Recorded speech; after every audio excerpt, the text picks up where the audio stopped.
Babaji Netralaya I హాస్పిటల్స్లో ఇప్పుడు LASIK లేదా పీఆర్కే సర్జరీ ఒక్కో కంటికి కేవలం 7,999 రూపాయలు మాత్రమే. లాసిక్ లేదా పీఆర్కే ఎవాల్యుయేషన్ ఉచితం. నమస్తే అమ్మా. నమస్తే అమ్మా. అమ్మ, చాలా మంది మీ వీడియోల కింద పెట్టినటువంటి కామెంట్స్ ని మేము ముందుంచుతానమ్మా. అలాగే. మొదటిగా ఏంటంటే, పీరియడ్స్ అయిపోయిన తర్వాత ఎన్ని రోజుల తర్వాత మనము దైవ కార్యక్రమాల్లో పాల్గొనాలి? అంటే ఇంట్లో చేసుకునే పూజా విధానం కావచ్చు, ఎన్ని రోజుల తర్వాత ఇంట్లో దీపం పెట్టుకోవచ్చు? ఇంట్లో దీపం పెట్టుకోవచ్చు అంటే ఆవిడ తప్ప ఎవరు పెట్టేవాళ్ళు లేరా? లేదనుకో. అది అనుకుంటే 5వ రోజు నుంచి పెట్టుకోవచ్చు. ఆహా. 4వ రోజు ఒకసారి స్నానం చేసి ఇంట్లోకి వస్తారు, కానీ పూజా కార్యక్రమాలు అవి పనికిరవు, అన్నీ ముట్టుకోరు, ఏదో కాస్త తిరగచ్చు ఇంట్లో. 5వ స్నానం అంటారు. 5వ రోజు స్నానం చేసిన తర్వాత అన్ని కార్యక్రమాలు యథాప్రకారంగా చేసుకోవచ్చు. ఓకే. ఆలయ దర్శనం చేయాలి. ఆలయ దర్శనానికి కూడా 4వ రోజు లోపలికి వెళ్ళకూడదు. అక్కడ ప్రెమిసిస్ దాకా పెడతారంతే, దూరం నుంచి దండం పెట్టుకోవచ్చు. లోపలికి వెళ్ళి అర్చన అవి చేయించుకోవాలంటే 5వ రోజు స్నానం అయ్యాక వెళ్ళాలి. 5వ రోజు కూడా స్నానం చేయాలి. ఓకే అమ్మా, ఏదైనా శుభకార్యాలు కానీ ఫంక్షన్స్ కానీ మనల్ని ఇన్వైట్ చేస్తూ ఉంటారు. పూజ అయిపోయిన తర్వాత వెళ్ళొచ్చు అనేది ఒక వాదన వింటుంటాం. అసలు ఎంతవరకు కరెక్ట్? పీరియడ్ లో ఉన్నప్పుడు మనం బయట వేరే వాళ్ళకి ఫంక్షన్లకి వాటికి ఎప్పుడు వెళ్ళొచ్చు అంటారు?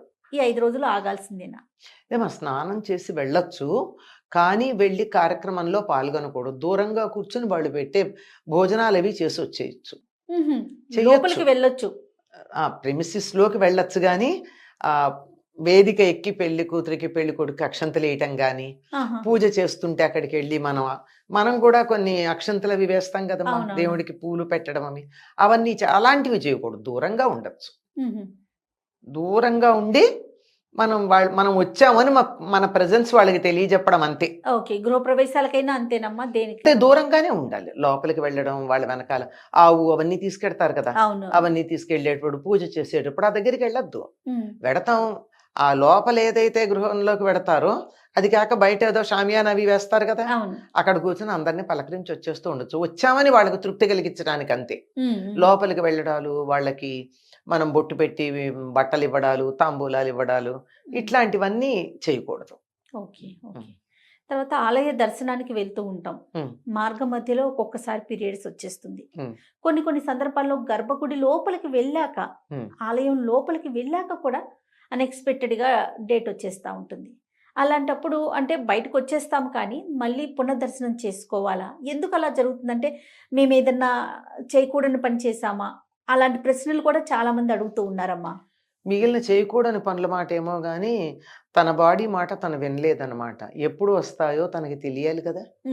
యూజువల్గా ఆరోగ్యవంతంగా ఉన్నటువంటి వాళ్ళకి ఎప్పుడు పీరియడ్స్ వస్తాయో డెఫినెట్లీ డేట్స్ తెలుస్తాయి. ఒక 2-3 రోజుల ముందు నుంచి వెళ్లకుండా ఉండడం ఉత్తమం. లేదంటే కొంతమందికి అన్ప్రెడిక్టబుల్గా ఉంటాయి, ఇర్రెగ్యులర్గా ఉంటాయి. ఇర్రెగ్యులర్గా ఉన్న వాళ్ళకి కూడా శరీరం సంకేతాలు ఇస్తుందమ్మా. బాడీ పెయిన్స్ ఉండడం, పర్టికులర్గా ఒక్కొక్కళ్ళకి ఒక్కొక్క ప్రాంతంలో నొప్పి వస్తుంది. ఖచ్చితంగా చాలా మందికి థైస్ దగ్గర నొప్పి వస్తుంది, కొంతమందికి పొట్టలో వస్తుంది, కొంతమందికి పొత్తికడుపు దగ్గర నొప్పి వస్తుంది, కొంతమందికి మూడ్ ఆఫ్ ఉంటుంది. 1-2 సార్లు గమనించుకుంటే పీరియడ్స్ ముందు తమలో ఏ సిమ్టమ్స్ ఉన్నాయో గమనించుకుంటే అవి వచ్చాక వెళ్లకుండా ఉండడం మంచిది.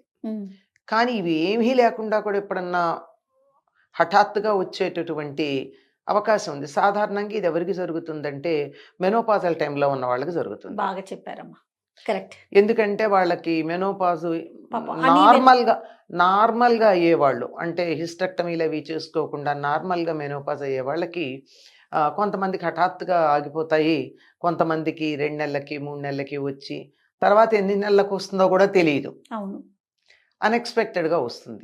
అట్లాంటప్పుడు మాత్రమే మీరు చెప్పినటువంటి సమస్య తప్ప మిగిలినటువంటి చోట్ల వచ్చే అవకాశం లేదమ్మా. అది వాళ్ళ అజాగ్రత్త మాత్రమే, వాళ్ళని వాళ్ళు గమనించుకోకపోవడం మాత్రమే. Always body talks, we have to listen. మన శరీరం మనం వింటూ ఉండాలి, అది చెప్తూ ఉంటుంది. అది ఇది నీకు ఈ తేడా ఉంది, నీకు ఇక్కడ తేడా ఉందని. చిన్నవి కాకపోయినా కనీసం పెద్దవి ఇట్లాంటి ముఖ్యమైనవన్నా వినాలి కదా. ప్రతి నెల వచ్చేది కదమ్మా అది. అంచేత మనకి రెగ్యులర్ గా తెలుసు, అది సంకేతాలు ఇస్తుంది, నేను వస్తున్నాను సుమా అని. అది గమనించలేదనుకోండి, మరి అట్లాంటప్పుడు అది మన అజాగ్రత్త. కానీ ఇందాక నేను మెనోపాజల్ టైం అట్లాంటివి వాటప్పుడు మాత్రం ఎందుకో తెలియదు 6 నెలలు అయింది రాలేదు అనుకుంటారు, అసలు రావేమో అనుకుంటూ ఉండగా హఠాత్తుగా ఒకసారి అవును. ఏ గుడికో వెళ్ళి ఎన్నాళ్ళని మానేస్తారు, ఉమ్, వెళ్ళినప్పుడు వచ్చిందనుకోండి వెనక్కి వచ్చేస్తారు, దారిలో వస్తే వెనక్కి వచ్చేస్తారు, గుడిలోకి వెళ్ళి దర్శనం చేసుకుంటుండగా వచ్చిందనుకోండి ఉమ్, కానీ సాధారణంగా రాదమ్మా.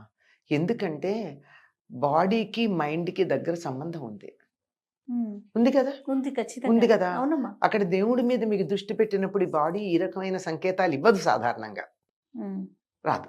కనుక అయినా ఏదో మరి చెప్పలేం కదా, వచ్చింది అంటే వెనక్కి వచ్చేస్తాం. అదేమీ మన పాపము గీపము ఏం కాదు, మనం మన శరీరాన్ని వినలేదని తప్ప ఇంకేం లేదు. జాగ్రత్తగా వింటూ ఉండండి అంతే, అదేం పాపం కాదు. ఓకే. ఏం చేస్తాం, వెనక్కి వచ్చేసాం కదా, అక్కడ లేంగా. ఉమ్. అందువల్ల మరలా పునర్దర్శనం మళ్ళీ తర్వాత. ఎప్పుడో ఒకప్పుడు ఎప్పుడు వీలైతే అప్పుడు చేసుకోవచ్చు. దానివల్ల మానసికంగా కుంగిపోవాల్సిన పని కానీ బాధపడాల్సినటువంటి అవసరం కానీ ఏమీ లేదమ్మా. ఓకే. తర్వాత ఇప్పుడు ఇది శ్రావణ మాసం కదమ్మా, మనకి ఈసారి 3వ శుక్రవారం రోజు వచ్చింది. ఉమ్. మీరే చెప్పారు వీడియోస్లో అవునమ్మా. కూడాను, ఉమ్. పెద్దలంతా చెప్తా ఉన్నారు. ఉమ్. ఒకవేళ ఆ రోజు కనుక ఉమ్. డేట్ ఉంది అనుకునేవారు ఉమ్. ముందుగానే కానీ వెనక తర్వాత కానీ చేసుకోవచ్చు వరలక్ష్మి అమ్మా. వ్రతం చేసుకోవచ్చు అంటారు. చేసుకోవచ్చమ్మా. ఓకే. వాటిలో- ఎందుకంటే చేసుకోవడం ప్రధానం. ఇప్పుడు వీటన్నిటిలో కూడా ఆడవాళ్ళు చేసుకునే వ్రతాలన్నింటిలోనూ ఆడవాళ్ళ ఇబ్బందులను కూడా కన్సిడర్ చేసే ఏర్పాట్లు చేశారు. ఉమ్.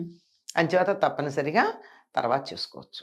ఓకే. అదే రోజు చేసుకోవాలన్న నియమం అయితే కుదరదండి, కొన్నిసార్లు అనేక రకాలుగా కుదరదు. ఉమ్. ఇదే కాదు, ఇంకో కారణంగా కూడా కుదరకపోవచ్చు, అనేక కారణాలు ఉంటాయి. అవునవును. అలాంటప్పుడు పైగా పెళ్ళిళ్ళు మొదలైనాయమ్మా. ఉమ్. శ్రావణ శుక్రవారం నాడు పెళ్ళిళ్ళు పెట్టుకుంటున్నారు, ఉమ్. పెట్టుకున్నారు అనుకో, అక్కడికి పెడతాం మనం, అవును. తప్పదు అత్యవసరంగా. ఆ. ఊళ్ళోనే అయితే కాస్త అటు ఇటు సమయం చూసుకుని చేసుకుని పెడతాం, ఏదైనా కక్కుర్తిగా చేయడమే అవుతుంది, సావకాశంగా చేసుకోవడం అవ్వదు. ఉమ్. మరి అట్లాంటప్పుడు ఏం చేస్తాం, వేరే చోట్లకి వెడితే చేసుకోవడానికి వీలేదు, అప్పుడు ఏం చేస్తాం, అవును. అవును. అంచేత తర్వాతి వారం చేసుకోవచ్చు. తర్వాత జనరల్గా చాలా ఎక్కువగా వింటున్న ఇంకొక ప్రశ్న అమ్మా, ఇంట్లో పసిపిల్లలు ఉన్నప్పుడు ఉమ్. లేదా ఎవరింటికైనా పసిపిల్లల్ని మనం చూడటానికి వెళ్తున్నప్పుడు పీరియడ్ లో ఉన్నప్పుడు వెళ్ళకూడదా? వెళ్ళొద్దు, ఉమ్. కుట్టిన పాపం ఉమ్. ఇలాంటివి ఇవి చెయ్యకూడదు అన్నమాట. ఓకే. ఇవి చెయ్యకూడదు అని చెప్పడానికి కథ రూపంలో చెప్పి, ఇలా ఒకవేళ నేను చేసుంటే ఆ సూర్యనారాయణమూర్తి ఆరోగ్య ప్రదాత ఆయన కదా, అవునవును. అనుగ్రహించు అవన్నీ పోవాలి అని చెప్తారంటే, ఈసారి కథ చెప్పుకున్నామంటే అర్థం ఏంటి, నెక్స్ట్ టైం పీరియడ్స్ వచ్చినప్పుడు వీటిని మనం జాగ్రత్తగా పాటించాలి. పాటించాలి. పసిపిల్లలు మన పిల్ల అయితే తల్లికి తప్పదు, అవును. కానీ ఇతరుల పిల్లల్ని ఎత్తుకుని వాళ్ళని ఎందుకు మనం అనారోగ్యం పాలు చేయాలి, అందుకని ఎత్తుకోకుండా ఉండడం మంచిది. రైట్ అమ్మా. ఇవి ప్రస్తుతానికి నేను చూసిన కామెంట్స్ లో ఉన్న ప్రశ్నలు మీ ముందుంచాను. Hmm. ఇంకా ఏమన్నా వస్తే గనక ఈసారి కూర్చున్నప్పుడు మళ్ళీ నేను డిస్కస్ చేస్తానమ్మా. పెద్దలు చెప్పినవి ఏమన్నా తెలిసిన ఉంటే మీకు సమాధానం చెప్తాను నేను. తప్పకుండానమ్మా. నమస్తే. నమస్తే అమ్మా.